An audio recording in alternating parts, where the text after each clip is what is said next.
Okay, we're back.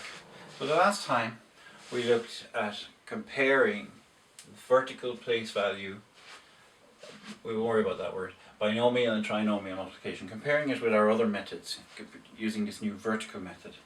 This time we're not going to do any comparisons, we're just going to investigate what's the case, what happens when there's negatives, coefficients, or when coefficients are missing and things like that. Okay, so let's just get a load of practice done. We'll see, does it work? Does it work great for things like this? Okay, so that's a vertical setup. 5 by -2, -10. -2 by 3x is -6x. Put in a 0, just like you did in long multiplication. That's all this is, long multiplication. 35x for that, what I just indicated. It's a rising diagonal. Okay, and for the vertical left-hand goalpost, I get 21x squared. Okay, 21x squared. I have a subtraction here. 35 take away 6 is plus 29x. The positivity wins the battle of sign, and here it's just straightforward -10. Okay, so the vertical method works for what we've been doing so far using two binomials. Okay, so you can pause and look at that in your own time. So the whole idea of me being slow to wipe out the board, that's gone, because you've got your pause button. Right, so next thing we'll go in and we'll say, okay, well, what would happen?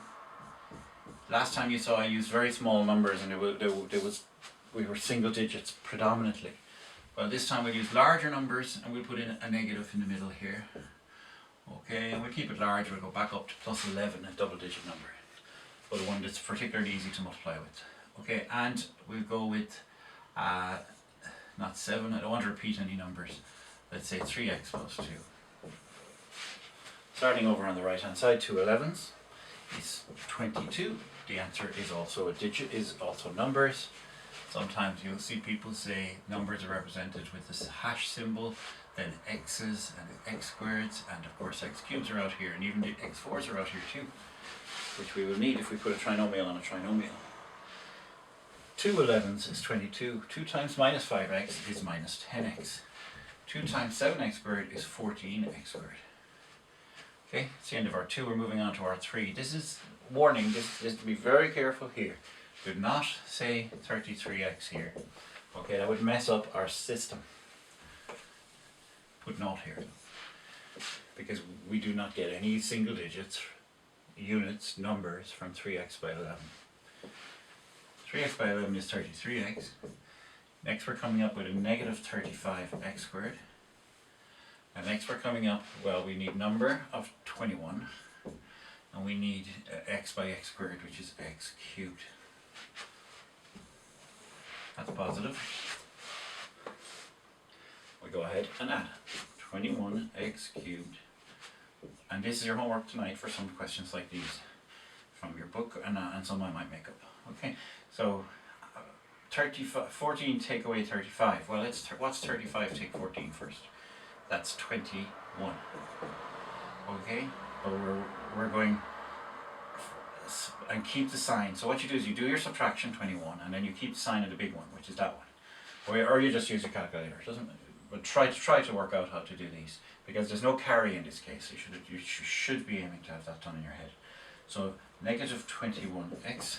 But if there's a lurking doubt anywhere, there's no point in throwing the question. 14 take 35. There's no shame at all. Maybe do it that way, where you'll go and you'll just double check. So you're getting the best of both worlds. You're building your numeracy confidence, and at the same time you're not throwing the question.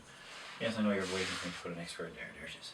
Okay, so 33 take away 10 is 23x, and then that 22 is on its own. Now you might notice sometimes I'm subtracting, sometimes I'm adding, but we're really adding all the time. But if you're adding a negative, it's the same as subtraction.